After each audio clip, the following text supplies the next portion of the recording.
In this lesson, I'm going to discuss adding and subtracting radicals.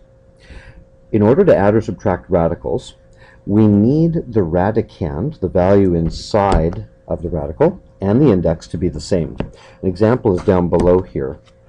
3 root 2 plus 7 root 2 minus root 2 all have an index of 2 and they have a radicand of 2.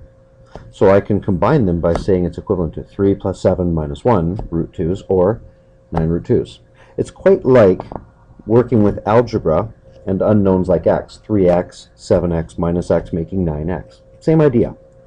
The trick is that you usually need to simplify the radicand first. They won't appear to all look the same. Like in this example, 7 root 48 plus 4 root 3. We first want to simplify what's inside the radical by removing perfect squares. So 48 has the factor of 16, a perfect square. 4 root 3 can't be reduced. When I see that root 16, I can bring a 4 factor out of the radical, leaving the 3 factor. And now you see that I have like radicals. These can be combined to make 32 root 3. Here's another example with cube roots. Now this time I need to think in terms of perfect cubes. 16 has the cube of 8 and another factor of 2.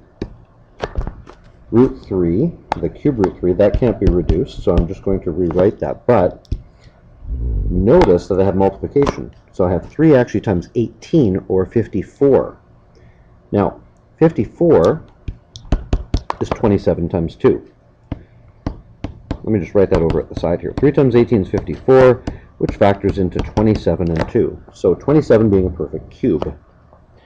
I'm going to remove the cube of 8 as the factor of 2, leaving 2 radicand, and 27 is 3 cubed. So I'm going to remove the factor 3 and the radicand 2. This is 16 cube root 2. This is 30 cube root 2.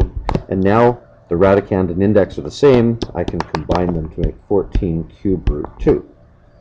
Same idea as the one above. All right. The only other thing that can come up sometimes is you'll see variable factors inside the radicand as well. But the process is the same. This is actually 9x squared x. And this is 25x squared x. Just trying to write them so you can see the squares. And this one I'm going to leave that way. Now 9 is a perfect square. X squared is a perfect square. So I'm going to remove 3x, and I have one factor of x left. 25 allows me to remove 5. X squared allows me to remove x, and I have this other x factor. Subtracting that. 16 allows me to write a 4 outside with the x and a radical x left behind.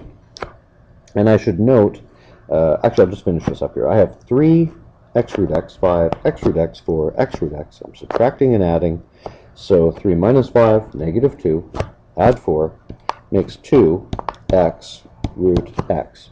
Now, we're going to assume in these problems, unlike some earlier problems that we did, that x is greater than or equals 0, so I don't need to worry about absolute value statements and so on for these expressions. That's the basics of adding and subtracting radicals. Pretty straightforward.